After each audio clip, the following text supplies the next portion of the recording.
Chapter 29. Into the Breach.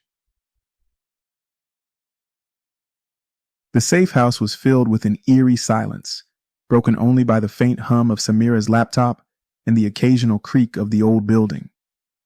Michael stood by the window, staring out at the rain-slicked streets below. The storm outside mirrored the tension inside. They had struck a decisive blow against Nemesis, but the cost was beginning to show in the team's frayed nerves and exhausted faces. Gabriel leaned against the kitchen counter, his rifle resting beside him. He'd barely spoken since they returned from the mission, and the weight of the past few days clung to him like a shadow. Samira sat at the dining table, her fingers flying over the keyboard as she monitored the aftermath of their attack. Lines of code and intercepted communications scrolled across the screen, illuminating her sharp features. "We hit them hard," Samira said, breaking the silence. "Their network's in shambles, and their command structure is scrambling to recover. But they're not out yet. Carmichael's already moving assets to consolidate her power." Michael turned from the window, his jaw tight. "What's our next move?" Samira didn't look up. "There's chatter about a fallback facility. It's a staging ground for what's left of Phase 4. If we hit it, we can cut off their ability to regroup." Gabriel's voice was low, but sharp. "And what happens when we run out of places to hit? Nemesis isn't just a building or a network. It's an idea, and Carmichael will keep rebuilding it as long as she's alive." Michael's gaze hardened. "Then we take her out. No more running, no more waiting. This ends with Carmichael." The fallback facility was located on the outskirts of the city, hidden in an industrial park that had long been abandoned. Its nondescript exterior blended seamlessly with the crumbling warehouses and overgrown lots around it. But the heightened security, floodlights, patrols, and surveillance drones betrayed its importance. The team parked their van a mile from the facility, using the cover of darkness to approach undetected. Samira crouched behind a rusted shipping container, her tablet glowing faintly as she hacked into the facility's surveillance grid. "Their systems are on high alert," she whispered. "They've reinforced their patrol routes, and the drones are running thermal scans. We'll need to move fast once we're inside." Michael adjusted the strap on his gear, his expression grim. "What's the best entry point?" Samira pointed to a service entrance on the eastern side of the facility. "It's lightly guarded, but it leads directly to the lower levels. That's where they're storing the neural network servers. We take those out, and Phase 4 is dead in the water." Gabriel checked his rifle, his movements precise and deliberate. "Let's hope they haven't already moved them."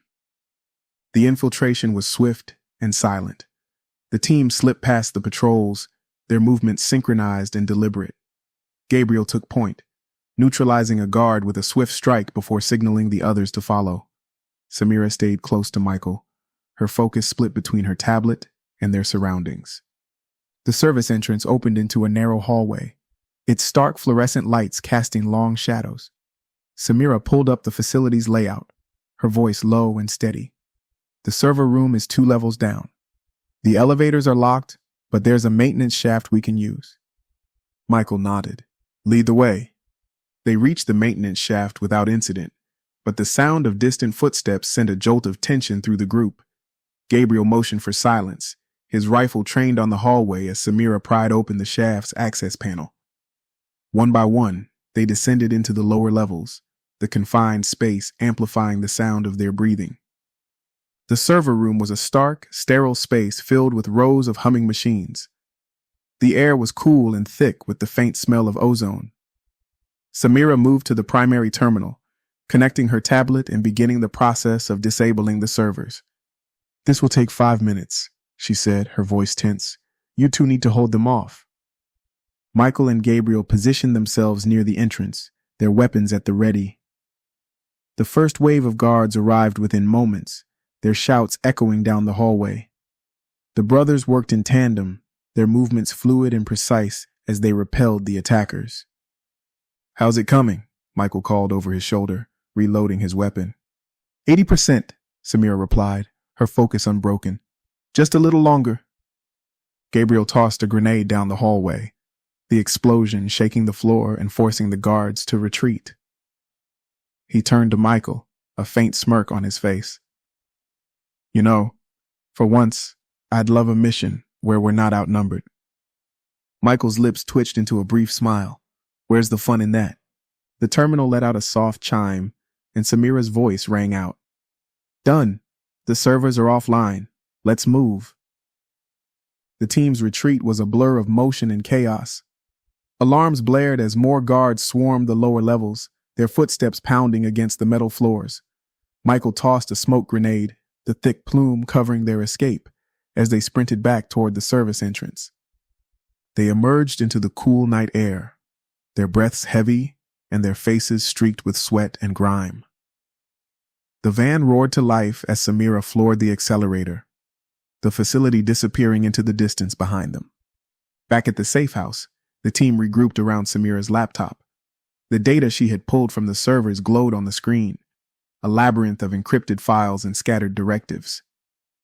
Carmichael's losing her grip, Samira said, her voice filled with both exhaustion and triumph. Her network's fragmented, and the remnants of Phase 4 are in disarray. But she's not giving up. Gabriel leaned back in his chair, his expression grim. She'll come at us harder now. This was her last stronghold. She won't let it go unanswered. Michael's gaze hardened as he studied the screen. Let her come. We're ready for her. The storm outside had passed, but the battle ahead was far from over. For the first time, however, the team felt the scales begin to tip in their favor. Nemesis was faltering, and Carmichael's empire was starting to crumble. All that remained was to deliver the final blow.